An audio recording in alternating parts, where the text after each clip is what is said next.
You'll see from the evidence in this case that this case carries a malignancy, one that is spread through the investigation. It's spread through the prosecution from the very start, from the jump. A cancer that cannot be cut out, a cancer that cannot be cured. And that cancer has a name. His name is Michael Proctor. Yes. And you didn't hear his name. That cancer has in the prosecution's a name. opening statement. Oh, no. Not once. Not once. I suspect that was probably by design. Mm-hmm. But make no mistake about it. The evidence will show in this case that Michael Proctor is the very definition of the Commonwealth's case. Yes, he is. Yes, and he's also he their is. Achilles heel. Ooh. He was the lead investigator on the case officer, the architect of the entire prosecution. You'll learn there's not a single part of this case, folks, not a single part that he didn't touch, that he didn't direct, that he didn't orchestrate personally. Every single bit of it has his fingerprints on it.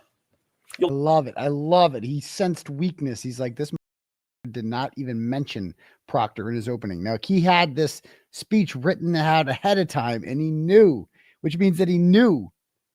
It's in his binder. He's reading off of a script. He knows that he knew that Hank was not going to even have the balls to mention him. Didn't even have the balls to mention him. He's like, because this is different from last trial. Proctor was not fired before the last trial. And he was, as he's going to point out, it's because of this case that he's fired. You'll learn that Michael Proctor was a longtime family friend of the Alberts. And he's been disgraced by his own agency, not by us, by the Massachusetts State Police. Ooh. Investigated, suspended, and fired. Fired. The evidence will show that Massachusetts State Police found him guilty, found Michael Proctor guilty of bringing dishonor to the department for his conduct, not in some other case, not in some tangential case, in this case. The investigation of Karen Reed.